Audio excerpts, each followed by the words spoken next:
ವಾಲ್ಮೀಕಿ ನಿಗಮ ಮಂಡಳಿಯಲ್ಲಿ ಆಗಿರುವಂಥ ಬ್ರಹ್ಮಾಂಡ ಭ್ರಷ್ಟಾಚಾರದ ವಿಚಾರಕ್ಕೆ ಸಂಬಂಧಪಟ್ಟಂತೆ ಒಂದು ಕಡೆ ಇಡಿ ತನಿಖೆಯನ್ನು ಚುರುಕುಗೊಳಿಸಿದರೆ ಮತ್ತೊಂದು ಕಡೆ SIT ಕೂಡ ತನಿಖೆಯನ್ನು ಮುಂದುವರಿಸಿದೆ. ಈಗ ಈ ವಿಚಾರ ಈಗ ಕಾಂಗ್ರೆಸ್ಗೆ ಕಂಟಕ ಆಗೋದ್ರಲ್ಲಿ ಯಾವುದೇ ಅನುಮಾನವಿಲ್ಲ. ಇಡಿ ಅಧಿಕಾರಿಗಳು ಶಾಸಕ ನಾಗೇಂದ್ರ ಅವರನ್ನ ಅರೆಸ್ಟ್ ಮಾಡಿದ ಬೆನ್ನಲ್ಲೇ ಶಾಸಕ ದದ್ದಲ್ಗೂ ಕೂಡ ಈಗ ಸಂಕಷ್ಟ ಎದುರಾಗಿದೆ. ಯಾವುದೇ ಕ್ಷಣದಲ್ಲೂ ಬೇಕಾದರೂ ಇಡಿ ಅಧಿಕಾರಿಗಳು ದದ್ದಲ್ ಅವರನ್ನ ವಿಚಾರಣೆಗೆ ಕರೆದುಕೊಂಡು ಬರುವಂಥ ಸಾಧ್ಯತೆ ಇದೆ. ಮತ್ತೊಂದು ಕಡೆ SIT ಅಧಿಕಾರಿಗಳು ನಿನ್ನೆ ಇಡೀ ದಿನ ದದ್ದಲ್ ಅವರ ವಿಚಾರಣೆ ನಡೆಸಿ ನಂತರ ಬಿಟ್ಟುಕೊಟ್ಟು ಕಳಿಸಿದ್ರು. ಸೋಮವಾರ ಮತ್ತೊಮ್ಮೆ ವಿಚಾರಣೆಗೆ ಹಾಜರಾಗಬೇಕು ಅಂತೇಳಿ ನೋಟಿಸನ್ನು ಕೂಡ ಸರ್ವ್ ಮಾಡಿದರು. ಇದೆಲ್ಲದ ನಡುವೆ ಇಡಿ ಅಧಿಕಾರಿಗಳು ಮಹತ್ವದ ಸಾಕ್ಷಿಗಳನ್ನು ಇಟ್ಟುಕೊಂಡು ಆ ಸಾಕ್ಷಿಗಳನ್ನು ಮುಂದಿಟ್ಟುಕೊಂಡು ನಾಗೇಂದ್ರ ಅವರ ಪ್ರಶ್ನೆಯನ್ನು ಕೂಡ ಮಾಡ್ತಾ ಇದ್ದಾರೆ. ಹಾಗಾಗಿ ಮುಂದಿನ 6 ದಿನ ಕಸ್ಟಡಿಗೆ ಪಡೆದುಕೊಂಡಿದ್ದಾರೆ. ನ್ಯಾಯಾಧೀಶರು ಕೂಡ ಇವತ್ತು 6 ದಿನಗಳ ಕಾಲ ಶಾಸಕ ನಾಗೇಂದ್ರ ಅವರನ್ನು ಕಸ್ಟಡಿಗೆ ಕೊಟ್ಟಿದ್ದಾರೆ. ಮಾಜಿ ಸಚಿವರನ್ನ ಕಸ್ಟಡಿಯಲ್ಲಿ ಇಟ್ಟುಕೊಂಡು ಇಡಿ ಅಧಿಕಾರಿಗಳು ಡ್ರಿಲ್ ಮೇಲೆ ಡ್ರಿಲ್ ಅನ್ನು ನಡೆಸ್ತಾ ಇದ್ದಾರೆ. ಇನ್ನು ವಾಲ್ಮೀಕಿ ನಿಗಮದಲ್ಲಿ ಆದಂಥ ಬ್ರಹ್ಮಾಂಡ ಭ್ರಷ್ಟಾಚಾರದ ವಿಚಾರಕ್ಕೆ ಸಂಬಂಧಪಟ್ಟಂತೆ ಇಡಿ ಅಧಿಕಾರಿಗಳು ನಾಗೇಂದ್ರ ಅವರನ್ನ ಅರೆಸ್ಟ್ ಮಾಡಿ ಇವತ್ತು ನ್ಯಾಯಾಧೀಶರ ಮುಂದೆ ಬೆಳ್ಳಂಬೆಳಗ್ಗೆ ನ್ಯಾಯಾಧೀಶರ ಮುಂದೆ ಹಾಜರುಪಡಿಸಿದ್ರು. ಆ ಸಂದರ್ಭದಲ್ಲಿ ರಿಮ್ಯಾಂಡ್ ಅರ್ಜಿಯನ್ನು ಕೂಡ ಸಲ್ಲಿಕೆ ಮಾಡಿದ್ರು. ಯಾವ ಕಾರಣಕ್ಕೋಸ್ಕರ ಕಸ್ಟಡಿಗೆ ಪಡೆದುಕೊಳ್ತಾ ಇದ್ದೀವಿ, ಕಸ್ಟಡಿಗೆ ಕೊಡಿ ಅಂತೇಳಿ ಅವರು ರಿಮ್ಯಾಂಡ್ ಅರ್ಜಿಯಲ್ಲಿ ಉಲ್ಲೇಖ ಮಾಡಿದ್ರು. ಅದರಲ್ಲಿ ಪ್ರಮುಖವಾಗಿ ಯೂನಿಯನ್ ಬ್ಯಾಂಕ್ನ 6 ಅಧಿಕಾರಿಗಳು ಎಸ್ಕೇಪ್ ಆಗಿದ್ದಾರೆ. ಜೊತೆಗೆ ಒಂದಷ್ಟು ಕೋರ್ಟ್ಗೆ ಸಲ್ಲಿಸಿದಂಥ ಇಡಿ ಅಧಿಕಾರಿ ರಿಮ್ಯಾಂಡ್ ಅರ್ಜಿಯಲ್ಲಿ ಏನಿದೆ ಅಂತಂದರೆ ನಾಗೇಂದ್ರ ಅವರ ಸೂಚನೆ ಪ್ರಕಾರವೇ ಹಣ ವರ್ಗಾವಣೆ ಆಗಿದೆ. ಜೊತೆಗೆ ನಿಗಮದಿಂದ ಹಣ ಹೇಗೆಲ್ಲ ವರ್ಗಾವಣೆ ಆಗಿದೆ ಅನ್ನೋದ್ರ ಬಗ್ಗೆ ಮಾಹಿತಿಯನ್ನು ಕಲೆ ಹಾಕಬೇಕು. ನಾಗೇಂದ್ರ ಅವರ ವಿಚಾರಣೆ ಬಹಳ ಮಹತ್ವ ಪಡೆದುಕೊಂಡಿದೆ. ತನಿಖೆ ಭಾಗವಾಗಿ ಮಹಾಜರು ಪ್ರಕ್ರಿಯೆ ನಡೆಸಬೇಕಿದೆ. ದಾಖಲೆ ಸಾಕ್ಷಿಗಳನ್ನು ಮುಂದಿಟ್ಟುಕೊಂಡು ಅವರನ್ನು ಪ್ರಶ್ನೆ ಮಾಡಬೇಕು. ಹಾಗಾಗಿ ತಮಗೆ ವಶಕ್ಕೆ ಕೊಡಬೇಕು ಅಂತ ಹೇಳಿ ಇಡಿ ಅಧಿಕಾರಿಗಳು ರಿಮ್ಯಾಂಡ್ ಅರ್ಜಿಯಲ್ಲಿ ಸಲ್ಲಿಸಿದ್ದಾರೆ. ಇಡಿ ಪರ ವಕೀಲರ ಮೂಲಕ ರಿಮ್ಯಾಂಡ್ ಅರ್ಜಿ ಸಲ್ಲಿಸಿದ್ದಾರೆ.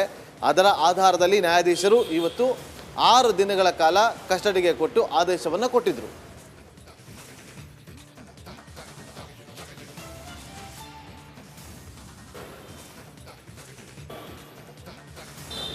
ಮತ್ತಷ್ಟು ಮಾಹಿತಿಯನ್ನು ಕೊಡೋದಕ್ಕೆ ನಮ್ಮ senior crime reporter Sunil Dharmasthala ಲೈವ್ನಲ್ಲಿ ಜಾಯ್ನ್ ಆಗಿದ್ದಾರೆ. ಸುನಿಲ್, ಈಗ ರಿಮ್ಯಾಂಡ್ ಅರ್ಜಿಯಲ್ಲಿ ಒಂದಷ್ಟು ವಿಚಾರಗಳನ್ನು ತಿಳಿಸಿದ್ದಾರೆ.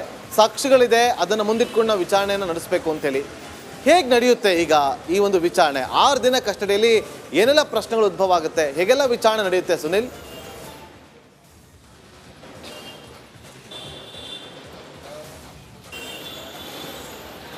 ಎಸ್ ನಾಗೇಂದ್ರ, ಇದರಲ್ಲಿ ಪ್ರಮುಖ ವಿಚಾರ ಅಂತ ಹೇಳಿದರೆ ಇಡೀ ಅವ್ಯವಹಾರ ಏನು ನಡೆದಿದೆ ಇದಕ್ಕೆ ಮೂಲ ಕಾರಣ ಮಾಜಿ ಸಚಿವ ನಾಗೇಂದ್ರ ಅವರು ಇದ್ದಾರಾ ಇಲ್ಲವಾ ಅನ್ನುವಂಥದ್ದು ಇರುವಂಥ ಪ್ರಶ್ನೆ. ಯಾಕೆಂದರೆ ಶಾಂಗ್ರಿಲಾ ಹೋಟೆಲ್ನಲ್ಲಿ ನಡೆದಂತಹ ಮೀಟಿಂಗ್, ಆ ಒಂದು ಮೀಟಿಂಗ್ನಲ್ಲಿ ಈ ಎಲ್ಲ ವಿಚಾರಗಳು ಕೂಡ ಪ್ರಸ್ತಾಪ ಆಗಿತ್ತು ಅನ್ನುವಂಥದ್ದನ್ನು ಈಗಾಗಲೇ ವಿಚಾರಣೆ ಸಂದರ್ಭದಲ್ಲಿ ಉಳಿದ ಆರೋಪಿಗಳು ಹೇಳಿದ್ದಾರೆ. ಹಾಗಾಗಿ ಇಡೀ ಪ್ರಕರಣಕ್ಕೆ ನಾಗೇಂದ್ರ ಕಾರಣ ಆಗಿದ್ದಾರಾ ಅನ್ನುವಂಥದ್ದು ಒಂದು ಪ್ರಶ್ನೆ. ಒಂದು ಕಡೆಯಲ್ಲಿ ತನಿಖೆ ವೇಳೆ ಅಂದರೆ ಇಡಿ ಅಧಿಕಾರಿಗಳ ವಿಚಾರಣೆ ವೇಳೆ ನಾಗೇಂದ್ರ ನನಗೇನೂ ಗೊತ್ತಿಲ್ಲ, ನನಗೂ ಈ ಪ್ರಕರಣಕ್ಕೂ ಯಾವುದೇ ರೀತಿಯ ಸಂಬಂಧ ಇಲ್ಲ ಅನ್ನುವಂಥದ್ದು ಹೇಳ್ತಿದ್ದಾರೆ. ಆದರೆ ಇಡಿ ಅಧಿಕಾರಿಗಳು ಒಂದಷ್ಟು ಸಾಕ್ಷಿಗಳನ್ನು ಕಲೆ ಹಾಕಿದ್ದಾರೆ. ಆ ಸಾಕ್ಷಿಗಳನ್ನು ಮುಂದಿಟ್ಟುಕೊಂಡು ಪ್ರಶ್ನೆ ಮಾಡುವಂಥ ಒಂದು ಅಗತ್ಯ ಇದೆ ಅನ್ನುವಂಥದ್ದು ರಿಮ್ಯಾಂಡ್ ಕಾಪಿಯಲ್ಲಿ ಮೆನ್ಷನ್ ಮಾಡಿದ್ದಾರೆ. ಅದೇ ರೀತಿಯಾಗಿ ಇದೇ ಒಂದು ಪ್ರಕರಣಕ್ಕೆ ಸಂಬಂಧಪಟ್ಟಂತೆ ಹಲವಾರು ಕಡೆಗಳಿಗೆ ಆರೋಪಿ ನಾಗೇಂದ್ರ ಅವ್ರನ್ನ ಕರ್ಕೊಂಡು ಹೋಗಿ ಸ್ಥಳ ಮಾಜರು ಮಾಡುವಂಥ ಒಂದು ಅಗತ್ಯ ಕೂಡ ಇದೆ. ಈ ಕಾರಣಗಳನ್ನು ಕೂಡ ರಿಮ್ಯಾಂಡ್ ಕಾಪಿಯಲ್ಲಿ ಇಡಿ ಅಧಿಕಾರಿಗಳು ಉಲ್ಲೇಖ ಮಾಡಿದ್ದಾರೆ. ಎಲ್ಲದಕ್ಕಿಂತ ಹೆಚ್ಚಾಗಿ ಹವಾಲಾ ವ್ಯವಹಾರ ನಡೆದಿರುವಂಥದ್ದಕ್ಕೆ ಸಂಬಂಧಪಟ್ಟಂತೆ ಎಷ್ಟರ ಮಟ್ಟಿಗೆ ಮಾಜಿ ಸಚಿವ ನಾಗೇಂದ್ರ ಅವರ ಪಾತ್ರ ಇದೆ ಅನ್ನುವಂಥದ್ದು ಒಂದು ಪ್ರಶ್ನೆ. ಈಗಾಗಲೇ ಒಂದು ಕಡೆಯಲ್ಲಿ ತನಿಖೆ ನಡೆಸ್ತಾ ಇದ್ದಂತಹ SIT ಅವರ ತನಿಖೆಯಲ್ಲಿ ಏನೇನು ಅಂಶಗಳು ಕಂಡು ಬಂದಿತ್ತು ಆ ಎಲ್ಲ ವಿಚಾರಗಳನ್ನು ಕೂಡ ಇಡಿ ಅಧಿಕಾರಿಗಳು ಕೂಡ ಗಮನಿಸಿದ್ರು, ಅವ್ರ ಕಡೆಯಿಂದ ಕೂಡ ಮಾಹಿತಿಯನ್ನು ಪಡ್ಕೊಂಡಿದ್ರು. ಈಗ ಪ್ರತ್ಯೇಕವಾಗಿ ತನಿಖೆಯನ್ನು ನಡೆಸ್ತಾ ಇರುವಂತಹ ಇಡಿ ಅಧಿಕಾರಿಗಳು ಹವಾಲಾ ವ್ಯವಹಾರ ಯಾವ ರೀತಿಯಲ್ಲಿ ನಡೆದಿದೆ ಅನ್ನುವಂಥದ್ದಕ್ಕೆ ಸಂಬಂಧಪಟ್ಟಂತೆ ಹೆಚ್ಚಿನ ಒಂದು ತನಿಖೆಯನ್ನು ನಡೆಸುವಂಥ ಅಗತ್ಯ ಇದೆ. ಹಾಗಾಗಿ ಈ ಮುಂದಿನ 6 ದಿನಗಳಲ್ಲಿ ಅಂದರೆ 6 ದಿನಗಳ ಕಾಲ ಮಾಜಿ ಸಚಿವ ನಾಗೇಂದ್ರ ಅವರು ಇಡಿ ಕಸ್ಟಡಿಯಲ್ಲಿ ಇರ್ತಾರೆ. ಈ ಅವಧಿಯಲ್ಲಿ 6 ದಿನಗಳ ಅವಧಿಯಲ್ಲಿ ಈ ಲಿಂಕ್ಸ್ಗಳು ಯಾವ ರೀತಿ ಎಸ್ಟಾಬ್ಲಿಷ್ ಆಗಿದ್ದಾವೆ ಅನ್ನುವಂಥದ್ದನ್ನು ಪತ್ತೆ ಹಚ್ಚಬೇಕಾದಂಥ ಕೆಲಸ ಆಗಬೇಕಾಗಿದೆ. ಈ ನಿಟ್ಟಿನಲ್ಲಿ ಇಡಿ ಅಧಿಕಾರಿಗಳು ತನಿಖೆಯನ್ನು ನಡೆಸ್ತಾ ಇರುವಂಥದ್ದು. Nagendra. Okay, thank you Sunil ನಿಮ್ಮೆಲ್ಲ ಮಾಹಿತಿಗಾಗಿ.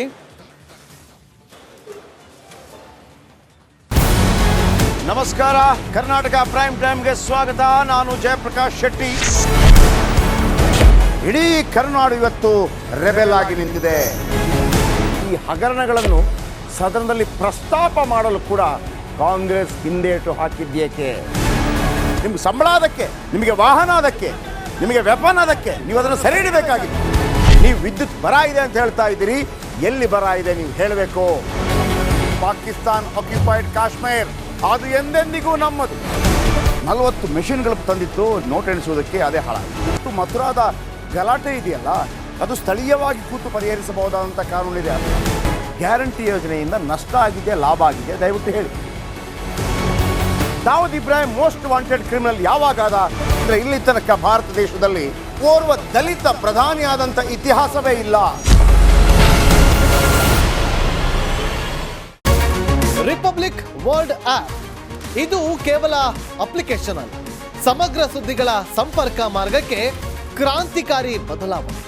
ರಿಪಬ್ಲಿಕ್ ವರ್ಲ್ಡ್ ಆಪ್ ಕೇವಲ ಸುದ್ದಿ ಅಪ್ಲಿಕೇಶನ್ ಅನ್ನ ಪರಿಚಯ ಮಾಡ್ತಾ ಇಲ್ಲ, ಬದಲಾಗಿ ಡಿಜಿಟಲ್ ಸುದ್ದಿ ಬಳಕೆಯ ಹೊಸ ಯುಗಕ್ಕೆ ನಾಂದಿ ಹಾಡ್ತಾ ಇದೆ. ಇದೊಂದು ಬ್ರೇಕಿಂಗ್ ನ್ಯೂಸ್, ಪ್ರಭಾವಶಾಲಿ ಕಾರ್ಯಕ್ರಮಗಳಿಗೆ ಗಟ್ಟಿಯಾದ ವೇದಿಕೆ. ರಿಪಬ್ಲಿಕ್ ವರ್ಲ್ಡ್ ಅಪ್ಲಿಕೇಶನ್ ಈಗ ಲೈವ್ ಆಗಿದೆ. ಗೂಗಲ್ ಪ್ಲೇಸ್ಟೋರ್ ಮತ್ತು ಆಪಲ್ ಆಪ್ ಸ್ಟೋರ್ ಎರಡರಲ್ಲೂ ಲಭ್ಯವಿದೆ. ಈಗಲೇ ಡೌನ್ಲೋಡ್ ಮಾಡಿ. ರಾಹುಲ್ ದ್ರಾವಿಡ್ಗೆ ಕರ್ನಾಟಕದಿಂದ ಒಂದು ಸನ್ಮಾನ ಆಗಲೇಬೇಕು. ಚಿನ್ನಸ್ವಾಮಿ ಕ್ರೀಡಾಂಗಣದಲ್ಲಿ ಇಡೀ ಕರ್ನಾಟಕ ಚಿನ್ನಸ್ವಾಮಿ ಕ್ರೀಡಾಂಗಣದಲ್ಲಿ ರಾಹುಲ್ ದ್ರಾವಿಡ್ಗೆ ಒಂದು ಸನ್ಮಾನ ಆಗಲೇಬೇಕು. ಮುಖ್ಯಮಂತ್ರಿಗಳೇ ಆ ಸನ್ಮಾನವನ್ನು ಮಾಡಬೇಕು. ನಾವೆಲ್ಲ ಕ್ರೀಡಾ ಪ್ರೇಮಿಗಳು ಅದಕ್ಕಾಗಿ ಒಂದು ಜಯಕಾರ ಹಾಕಲೇಬೇಕು. ಆ ಒಂದು ಅಭಿಯಾನವನ್ನು ಮಾಡಲೇಬೇಕು. ಜೆಂಟ್ಲ್ಮ್ಯಾನ್ ಗೇಮ್ನ ರಿಯಲ್ ಜೆಂಟ್ಲ್ಮ್ಯಾನ್ ಅಂತ ಇದ್ದರೆ ಅದು ರಾಹುಲ್ ದ್ರಾವಿಡ್. ಭಾರತಕ್ಕೆ ಐತಿಹಾಸಿಕ T20 ವಿಶ್ವಕಪ್ ಗೆಲ್ಲಿಸಿಕೊಟ್ಟು ಕೋಚ್ ಹುದ್ದೆಯಿಂದ ನಿರ್ಗಮಿಸಿರುವ ರಾಹುಲ್ ದ್ರಾವಿಡ್ ಹೋಗುವಾಗಲೂ ಮಾದರಿ ನಡೆಯಿಂದ ಎಲ್ಲರ ಹೃದಯ ಗೆದ್ದಿದ್ದಾರೆ.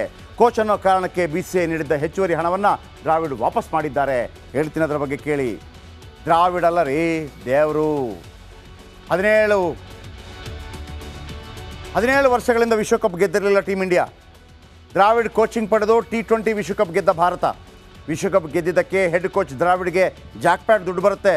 ದ ವಾಲ್ಗೆ 5 ಕೋಟಿ ಬೋನಸ್ ನೀಡಿತ್ತು BCCI. ಆದರೆ ಅಚ್ಚೇರಿ ನಿರ್ಧಾರ ತೆಗೆದುಕೊಂಡ ದ್ರಾವಿಡ್ ತಮಗೆ ನೀಡಿದ 5 ಕೋಟಿ ಬಹುಮಾನ ತಿರಸ್ಕಾರ ಮಾಡ್ತಾರೆ. ಕನ್ನಡಿಗ 5 ಕೋಟಿ ಬದಲು ಎಲ್ಲರೂ ಕೊಡ್ತಿರಲ್ಲ, ಅಷ್ಟೇ 2.5 ಕೋಟಿ ನನಗೆ ಕೊಡಿ ಅಂತ ಕೇಳ್ತಾರೆ. ಎಲ್ಲ ಸಿಬ್ಬಂದಿಗೆ ನೀಡಿದಷ್ಟೇ ಬೋನಸ್ ಮಾತ್ರ ನನಗೆ ಸಾಕು. ವಿಶ್ವಕಪ್ ಗೆಲುವಿನಲ್ಲಿ ಎಲ್ಲ ಸಿಬ್ಬಂದಿಯ ಪಾತ್ರ ಸಮಾನ ಇದೆ. ಆಗ ನಾನು 5 ಕೋಟಿ ಪಡೆದುಕೊಂಡರೆ ಸರಿ ಇರಲ್ಲ. ಎಲ್ರಿಗೂ ಸಮಾನವಾಗಿರಬೇಕು. ಸಮಬಾಳು ಸಮಪಾಲು, ತಾರತಮ್ಯ ಬೇಡ. ಎಲ್ರಿಗೂ ಸಮಾನ ಬೋನಸ್ ನೀಡಿ 2.5 ಕೋಟಿ. BCCI ಬಾಸ್ಗಳ ಮುಂದೆ ರಾಹುಲ್ ದ್ರಾವಿಡ್ ಮನವಿ ಮಾಡ್ಕೋತಾರೆ. ಬಂದಿರೋ ದುಡ್ಡನ್ನು 5 ಕೋಟಿ ಬೇಡ, 2.5 ಕೋಟಿ ಸಾಕು. ಕೊನೆಗೆ ದ್ರಾವಿಡ್ ಮನವಿ ಪುರಸ್ಕರಿಸಿದ BCCI. ಅಂಡರ್ 19 ವಿಶ್ವಕಪ್ ಗೆದ್ದಾಗಲೂ ದ್ರಾವಿಡ್ ಕೋಚ್ ಆಗಿದ್ದರು. ಹೆಡ್ ಕೋಚ್ ದ್ರಾವಿಡ್ಗೆ 50 ಲಕ್ಷ, ಸಿಬ್ಬಂದಿಗೆ 20 ಲಕ್ಷ, ಆಟಗಾರಿಗೆ 30 ಲಕ್ಷ ಬಹುಮಾನ ಘೋಷಿಸಿದ BCCI. ಆಗಲೂ ದ ವಾಲ್ 20 ಲಕ್ಷ ಪಡೆದುಕೊಂಡಿದ್ರು. ಎಲ್ಲ ಸಮಾನ ಕೊಡಿ ಅಂತ ವಾಲ್ ಅಂತ ರಾಹುಲ್ ದ್ರಾವಿಡ್ಗೆ ಕರ್ನಾಟಕ ಒಂದು ಸನ್ಮಾನ ಮಾಡಬೇಡವಾ? ದ್ರಾವಿಡ್ಗೆ ಸನ್ಮಾನ ಬೇಡವಾ? ಬೇಕು ಬೇಕು. ರೋಹಿತ್ ಶರ್ಮಾ, ಸೂರ್ಯಕುಮಾರ್ ಯಾದವ್, ದುಬೆ, ಯಶಸ್ವಿ ಜೈಸ್ವಾಲ್ ಅವರನ್ನು ಸನ್ಮಾನಿಸಿದ್ದಾರೆ ಮಹಾರಾಷ್ಟ್ರ CM ಶಿಂಧೆ. ನಮ್ಮ ಮುಖ್ಯಮಂತ್ರಿ ಸಿದ್ದರಾಮಯ್ಯ ಇಷ್ಟೆಲ್ಲ ಕ್ರಿಕೆಟ್ ಪ್ರೇಮಿ. ರಾಹುಲ್ ದ್ರಾವಿಡ್ಗೆ ಒಂದು ಸನ್ಮಾನ ಮಾಡಬೇಡವಾ? ನಾವೆಲ್ಲ ಸೇರಿ ಮಾಡಬೇಕು. ಅದು ಕೂಡ ಚಿನ್ನಸ್ವಾಮಿ ಗ್ರೌಂಡಲ್ಲೇ ಆಗಬೇಕು. ಕುಲ್ದೀಪ್ ಯಾದವ್ಗೆ ಸನ್ಮಾನ ಮಾಡ್ತಾರೆ UP CM ಯೋಗಿ. ಸಿರಾಜ್ಗೆ ಸನ್ಮಾನ ಮಾಡ್ತಾರೆ ತೆಲಂಗಾಣ CM ರೇವಂತ್ ರೆಡ್ಡಿ. ಆದರೆ ಕನ್ನಡಿಗ ದ್ರಾವಿಡ್ಗೆ ಯಾಕೆ ಆ ಗೌರವ ಸಿಗ್ತಾ ಇಲ್ಲ? ಯಾಕೆ ಸಿಗ್ತಾ ಇಲ್ಲ? ಕೆಲವರಂತೂ ದ್ರಾವಿಡ್ಗೆ ಭಾರತ ರತ್ನ ನೀಡಿ ಅಂತಿದ್ದಾರೆ. ಅಟ್ಲೀಸ್ಟ್ ಕರ್ನಾಟಕ ಸರ್ಕಾರ ಕರ್ನಾಟಕ ರತ್ನವಾದರೂ ನೀಡಬೇಕಲ್ವಾ? ನೀಡಬೇಕು. ಕರ್ನಾಟಕ ರತ್ನ ನೀಡುವಂತಾಗಲಿ, ಒಂದು ದೊಡ್ಡ ಸನ್ಮಾನವಾಗಲಿ ರಾಹುಲ್ ದ್ರಾವಿಡ್ಗೆ ಸನ್ಮಾನ ಆಗಬೇಕು ಅನ್ನೋರು ಇದನ್ನು ಎಲ್ಲ ಕಡೆ ಶೇರ್ ಮಾಡಿ ದಯವಿಟ್ಟು ಅದು ಮುಖ್ಯಮಂತ್ರಿಗಳಿಗೆ ತಲುಪಲಿ. ಕ್ರಿಕೆಟ್ ಪ್ರೇಮಿ ಆಗಿರುವಂಥ ಮುಖ್ಯಮಂತ್ರಿಗಳು ಕೂಡ ಎಲ್ಲರನ್ನ ಸೇರಿಸಿ ಪಕ್ಷ